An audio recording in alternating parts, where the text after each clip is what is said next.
ETF index mutual funds నేర్చుకుని stock మార్కెట్లో రాణించాలనుకుంటున్నారా? వెంటనే ఈ నెంబర్కి కాల్ చేయండి.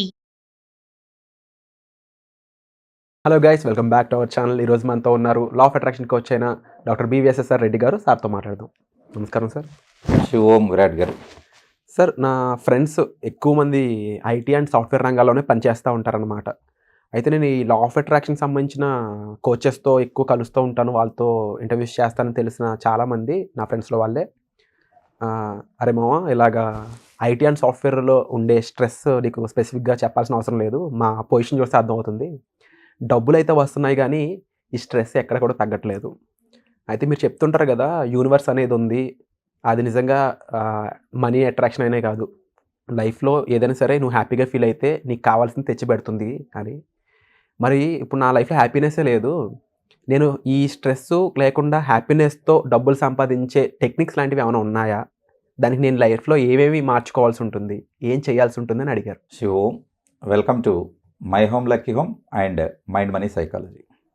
ఇక్కడ డబ్బు అనేది సాధారణంగా అందరూ ఏమనుకుంటూ ఉంటారని అంటే అది బ్యాంకులో నుంచో లేకపోతే ఏటీఎంలో నుంచో లేకపోతే మన ఆన్లైన్లో మన అకౌంట్లో నుంచో వచ్చేది అని అనుకుంటారు. ఎక్కడి నుంచి వస్తుంది, అసలు ఎక్కడ పుడుతుంది డబ్బు అనేది మనం ఆలోచిస్తే మన మెదడులో పుడుతుంది అంటారు.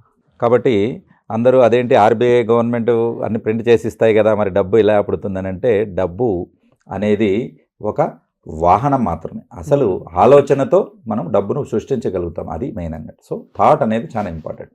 సో ఇందాక మీరు అన్నట్లు వాళ్ళకి ఆ స్ట్రెస్ఫుల్ లైఫ్ ఇవన్నీ ఎందుకు వస్తున్నాయి అనేది మనం చూస్తే అక్కడ వాళ్ళు ఇష్టంగా కాకుండా కష్టంగా పనిచేయడం అనేది చూస్తున్నాం. అంటే పనిలో రెండు రకాలు ఉంటాయనంటే అన్ని పనులు కూడా ఇష్టంగా కష్టంగా రెండు రకాలుగా చేస్తారు. ఫర్ ఎగ్జాంపుల్, మా గురువుగారు డాక్టర్ బ్రహ్మారెడ్డి గారు, మేము ట్రైనింగ్ అయ్యేటప్పుడు మెడిసిన్ అయిన తర్వాత ఆయన కొన్ని పరీక్షలు పెట్టేవాళ్ళు. ఏంటి, ఈ పేషెంట్ మీ బంధువు అనుకోండి, జనరల్గా పేషెంట్ మీ బంధువు అనుకోండి, ఈ పేషెంట్ మీ తండ్రో లేకపోతే తల్లో లేకపోతే చెల్లెలో అనుకోండి, ఇంకా ఇప్పుడు మీరు వాళ్ళను కేర్ తీసుకోండి అనేసరికి మనము 10 times ఎక్కువ కేర్ తీసుకోవడం మొదలు పెడతాం. జనరల్గా ఒక ఇంజెక్షన్ ఇచ్చే ముందు అలా చూసి పెట్టేస్తారు, రైట్, సిస్టర్కి ఇన్స్ట్రక్షన్స్ వెళ్ళిపోతాయి, ఇంజెక్షన్ ఇవ్వాలి. కానీ ఎప్పుడైతే మన చెల్లి మన వాళ్ళు వచ్చిందనుకో 1కి 10 సార్లు చెక్ చేసుకుంటాం మళ్ళీ, whether it is the right patient, right dose, right side, ఇవన్నీ కరెక్టేనా అని చెక్ చేసుకుంటాం. అలాగా మనం చేసే పనులను మనం చేసుకుంటే అదే ఇష్టంగా ఉంటుంది అని అంటే మనకు సొంత మనుషులు కాబట్టి మనం దాన్ని ఇంకొంచెం కేర్గా ఇష్టంగా చేస్తాం. కాబట్టి మీరు చేసే పనులన్నీ కూడా ఇది ఏదో బలవంతంగా చేస్తున్నామని అనిపించకుండా ఇష్టపడి చేయండి, మనసుతో చేయండి. అందరు మైండ్తో చేయడం మొదలు పెడతారు, మనసు పెట్టి మీరు పని చేయడం పెడితే ఇష్టంగా అవుతుంది. దీనికి ఇంకొక ఎగ్జాంపుల్ మీకు చెప్తానప్పుడు బాగా అర్థమవుతుంది. ఇష్టంగా చేసినప్పుడు డబ్బులు ఎక్కువ వస్తాయి, అది కూడా మీకు దీంతో లాజిక్ లింక్ అయి ఉంటుంది అన్నట్టు. సో ఇక్కడ నేను BMET ట్రైనింగ్స్ చాలా మందికి ఇచ్చున్నాను. అందులో నా దగ్గర ఒక క్యాండిడేట్ వచ్చాడు, నా శిష్యుడు వచ్చి, ఏం చేస్తారు వాళ్ళని అంటే వాళ్ళు బొమ్మలు తయారు చేస్తారు, మట్టితో బొమ్మలు చేసేవాళ్ళు. సో నా వీడియోస్ చూసి ఇంప్రెస్ అయ్యాక నా క్లాసెస్కి వచ్చాడు. వచ్చిన తర్వాత తను చెప్పాడు, ఏంటి ఇప్పుడు నేను గ్రోత్, మా ఇంట్లో వాళ్ళంతా అన్ని జనరేషన్స్ గ్రోత్ ఇలా ఉంది, ఇలా కాదు, నాకు ఇలా గ్రోత్ రావాలి అని అంటే నేనేం చేయాలి అని అంటే ఒక పీక్ ఆయన ఎక్స్పెక్ట్ చేస్తున్నాడు. అలా రావాలి అని అంటే నువ్వు చేసే పని కష్టంగా కాకుండా ఇష్టంగా ప్రేమతో చేయాలి అని చెప్పారు. అదే అప్లై చేశారు. అంటే చాలామంది నచ్చిన పనే చేస్తున్నాం అనుకుని చేస్తూ ఉంటారు, బట్ స్టిల్ వాళ్ళ టార్గెట్ ఓరియంటెడ్ లైఫ్లో, ముఖ్యంగా సాఫ్ట్వేర్ తీసుకుంటే టార్గెట్స్ ఉంటూ ఉంటాయి, ఆ ప్రెషర్లో ఇష్టమైన పని కూడా కష్టంగానే మారిపోతుంది. దాన్ని ఎలా మార్చుకోవాలి అని అంటే ఇప్పుడు నేను చెప్పిన నా క్యాండిడేట్ ఎలాగా దాదాపుగా ఒక 5 సంవత్సరాలు సంపాదించే టార్గెట్ అంతా 1 yearలో క్లోజ్ చేయగలిగాడు. ఏంటనంటే ఆయన చేసేది రెగ్యులర్గా వాళ్ళు చేసేది మట్టి బొమ్మలు చేస్తారు, మట్టి కుండలు, ఇవన్నీ చేస్తుంటారు.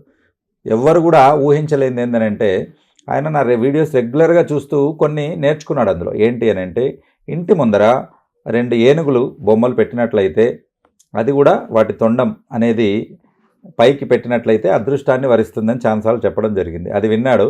తను ఇష్టంగా మనసు పెట్టి ఒక 1 week బాగా ఫోకస్ పెట్టేసి 2 ఏనుగు బొమ్మలు తయారు చేసి వాడు మంచిగా పెయింట్ చేసి ముందర పెట్టుకున్నాడు. బాగా గమనించండి, అమ్మడానికి కాదు, తనకి ఇష్టపడి చేసుకున్నాడు. అది చూశాక అక్కడ మీకు హైటెక్ సిటీ అంటే ఐడియా ఉంటుంది, హైటెక్స్ ఎదురుగా శిల్పకళా వేదిక దగ్గర జరుగుతుంది వాళ్ళది. సో అది చూసినప్పుడల్లా వాళ్ళు చూసి ఆగడం, వాళ్ళు వచ్చి అడగడం అనేది జరగడం మొదలుపెట్టింది. అయితే ఇవి ఇష్టంగా చేసినవి కాబట్టి విపరీతంగా జనాలను అట్రాక్ట్ చేయడం మొదలుపెట్టాయి. వాళ్ళు వచ్చాక మాకు ఈ బొమ్మలు కావాలి అని చెప్పేసి ఎంత అని చెప్పేస్తే 5,000 అని చెప్పాడు. టక్కని డబ్బులు ఇవ్వడం మొదలుపెట్టారు. యాక్చువల్గా 500కి అమ్ముతున్నాడు అన్ని వరకు. 500కు ఒక జత బొమ్మలు 2 అమ్మేది 5,000కి అమ్మడం మొదలుపెట్టాడు. సో దీంతో ఏమైంది, ఇక్కడ 500 బదులు 5,000 ఇమ్మీడియట్గా పక్కన ఒక 0 యాడ్ కావడం అనేది జరిగింది. సో దాంతో ఏమవుతుందని అంటే ఇష్టంగా చేసిన పనికి మనకు యూనివర్స్ ఒక గిఫ్ట్ ఇస్తుంది. ఏ రకంగా 100 రెట్లు ఎక్కువ చేసి ఇస్తుంది. కాబట్టి అలాగా మనం వచ్చే డబ్బును మనము సాధించుకోవాలి, తర్వాత కూడబెట్టుకోవాలి, ఫ్యూచర్లో దాన్ని ఆస్తుల కింద మర్చుకోవాలని అంటే చేసే పని ఇష్టంగా ఉండాలి. సో దాని తర్వాత ఒక్కసారి బయట ఇంకా ఆ వస్తువులను ఆయన అమ్మట్లేదు, అది అలాగే పెట్టేసి తయారు చేయడం మొదలుపెట్టాడు. ఆర్డర్ ఇస్తూనే ఉన్నాడు. వచ్చిన వెంటనే వాళ్ళు ఒకటే పీస్ ఉందని చెప్తారు. ఇక్కడ లాజిక్ ఏంటంటే ఇదే అండి లాస్ట్ పీస్ అనగానే లేదు మాకు కంపల్సరీ కావాలనగానే రాత్రి అంతా కూర్చుంటాడు. 5 days పట్టేదాన్ని నైట్ అంతా ఓవర్ నైట్ కూర్చొని తయారు చేయడం, ఆర్డర్ అమ్మేయడం. ఈ రకంగా అతను వచ్చేసి నాకు ఒక మంచి గిఫ్ట్ తీసుకొచ్చాడు. నా ఆఫీస్లో కూడా ఉన్నాయి ఆ గిఫ్ట్.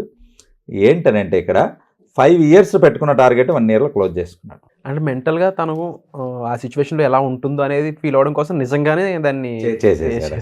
అట్లా అంటే కొన్ని ఎలా ఉంటాయంటే కష్టంగా కాకుండా ఇష్టంగా ఎలా చేయాలి అనేది ఒక ఉదాహరణ. అంతవరకు బొమ్మలు చేస్తారు, వాళ్ళ నాన్న చేశారు, వాళ్ళ నాన్న వాళ్ళు చేశారు, వాళ్ళు కూడా అన్ని బొమ్మలు చేశారు, కానీ ఇలా చేయలేరు. వాళ్ళు ఏనుగు బొమ్మ ఒకటి చేయాలి, 2 ఏనుగు బొమ్మలు ముందర పెట్టాలి, వాటిని మనసు పెట్టి చేస్తే ఎలా ఉంటుందని నిజంగా వాటి ఫోటో పెట్టాడు. ఎంత వండర్ఫుల్ అని అంటే చూడంగానే అట్రాక్టివ్గా అనిపిస్తుంది. 5,000 చాలా తక్కువ అనిపిస్తుంది. ఆ ఆర్ట్ వాళ్ళు చేసిన ఆ కళ ఏదైతే ఉంటుందో, ఆ ఎత్తడం, ఆ ఏనుగు చుట్టూతా మెడలో కొన్ని అలంకారమైనటువంటి పెట్టడం, అలాగా బహుశా రాజమౌళి చూస్తే బొమ్మలు ఆయన వాళ్ళ సినిమాలో కూడా ఆయన పెట్టేసుకుంటాడు అన్నట్టు. కాబట్టి అంత అద్భుతంగా అంటే రియాలిటీకి దగ్గరగా పెట్టింది. దాన్ని చూడంగానే అర్థమవుతుంది, ఓహో ఇది మనసు పెట్టి చేశాం. మనం కొన్ని శిల్పాలు చూస్తూ ఉంటాం, కొన్ని ఆర్ట్స్ చూస్తుంటాం. జనరల్గా అలా వెళ్తూ కొన్ని చోట్ల నిలబడి చూసి మనము తన్మయత్వంతో ఆగిపోతాం అక్కడ. అంటే అంత అద్భుతంగా ఉంటాయనంటే ఎంత మనసు పెట్టి చేసి ఉంటే దాంట్లో అంత జీవం అనేది ఉట్టిపడుతుంది. సో ఇప్పుడు ఇలాంటి వాళ్ళ పరిస్థితి ఇలా ఉన్నప్పుడు నేను చెప్పిన జాబ్ ఓరియంటెడ్గా ఎవరైతే ఉన్నారో వాళ్ళు కూడా వాళ్ళు కొన్ని సిచ్యువేషన్లోకి మలుచుకోవాలంటారా, ఫీలింగ్ పరంగా, ఎమోషనల్ పరంగా, లైఫ్ పరంగా? డెఫినెట్గా. ఎందుకనంటే అదే పని మీరు రోజు చేస్తూ ఉంటారు, మీకు ఇచ్చిన టార్గెట్స్ ఆ ప్రెషర్స్ అనేది ఉంటూ ఉంటాయి. కాబట్టి అంత ప్రెషర్లో కూడా మీరు ఎలా ఇష్టంగా చేసుకోవాలనేది మనం క్లాస్లో చెప్పడం అనేది జరుగుతుంది. సో ఈ వర్క్షాప్స్ అనేవి దేని ఓరియంటెడ్గా ఉంటాయి? లా ఆఫ్ అట్రాక్షన్ ముఖ్యంగా ఎటువంటి టెక్నిక్స్ చెప్తారు, లేదంటే ఆ టెక్నిక్స్ వాళ్ళకి ఏ విధంగా హెల్ప్ అవుతాయి అంటారు? ఈ టెక్నిక్స్ ఒక్క డబ్బు సంపాదనకు అనేదే కాదు, లైఫ్లో ఆరోగ్యం, ఫ్యామిలీ రిలేషన్స్, అలాగే స్కిల్స్, నైపుణ్యము, అలాగే ప్రమోషన్స్, వీటన్నిటికీ కూడా ఇవి ఉపయోగపడతాయి. కేవలం డబ్బు సంపాదించడానికి ఒకటే అని కాకుండా వీటితో పాటు ఉన్న అలైడ్ థింగ్స్ ఏవైతే ఉంటాయో వాటన్నిటి కూడా వీళ్ళు అప్లై చేసుకోవచ్చు.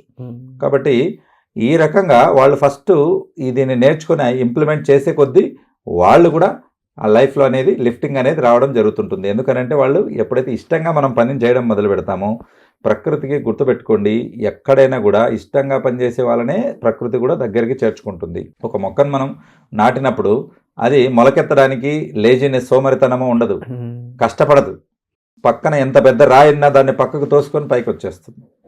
కాబట్టి మరి అది దానికి ఇబ్బందికరంగానే మనకు అనిపిస్తుంది, కానీ అది ఇష్టంగా పెరుగుతుంది. కాబట్టి శాఖోపశాఖలుగా, తండాలుగా పెరుగుతూ వెళ్తుంది. కాబట్టి మనకు కూడా ఆ థాట్ అనేది ఫస్ట్ మనకు ఉండాలి. అది మనము హార్ట్ఫుల్నెస్గా చేయాలి. అంటే మనం చేసే పనిని హార్ట్ఫుల్నెస్గా ఎలా చేయాలో మీరు నేర్చుకుంటే డెఫినెట్గా కష్టం ఇష్టంగా మారిపోతుంది. Wonderful sir. సో తప్పకుండా ఈ కథలో విన్న వ్యక్తిలాగే మీరు కూడా ఇండివిజువల్ ప్రాబ్లమ్స్ ఫేస్ చేస్తూ ఉన్నట్లయితే దానికి సార్ని కలవడం ద్వారా మీ పరిస్థితులకు తగ్గట్లుగా ఒక మంచి సొల్యూషన్ ఇవ్వడం అయితే జరుగుతుంది. దీనికి సంబంధించి ఆగస్టు 10వ తారీఖున వర్క్షాప్ అనేది జరగబోతుంది. ఈ వర్క్షాప్లో మీరు పార్టిసిపేట్ చేయాలి, ఈ టెక్నిక్స్ మీ లైఫ్లో వాడాలి, లేకపోతే మీ పరిస్థితులకి తగ్గట్లు ఒక కొత్త సొల్యూషన్ సార్ దగ్గర నుంచి మీరు తీసుకోవాలి అనుకున్నట్లయితే వెంటనే డిస్ప్లే అవుతున్న నెంబర్స్ కాల్ చేసి ఇమీడియట్గా ఈ వర్క్షాప్కి ఎన్రోల్ చేసుకోండి. మరీ ముఖ్యంగా చాలా క్వాలిటీ సబ్జెక్ట్ ఇవ్వడం కోసం చెప్పేసి స్పెసిఫిక్ మెంబర్స్కి మాత్రమే ఇక్కడ ప్రొవైడ్ చేయడం జరుగుతుంది. కాబట్టి లిమిటెడ్ స్లాట్స్ అనేవి ఉండడం జరిగింది. సో స్లాట్స్ అయిపోక ముందే మీరు చేసుకోవాలి అనుకున్నట్లయితే వెంటనే ఇమీడియట్ యాక్షన్ తీసుకోండి. మీరు ఈ వీడియో చూస్తున్నప్పుడే కాల్ చేసి వెంటనే ఆ సీట్స్ అనేవి ఎన్రోల్ చేసుకోండి. Thank you so much. మీకు ఏ డౌట్స్ ఉన్నా సరే కామెంట్ సెక్షన్లో మెన్షన్ చేయండి. మీ తరపున ఆ క్వశ్చన్ నేను బిఎస్ఆర్ గారిని అడుగుతాను. Thank you so much. Suman టీవీలో మీ పర్సనల్ అండ్ బిజినెస్ ప్రమోషన్స్ కోసం కింది నెంబర్కి కాంటాక్ట్ చేయండి.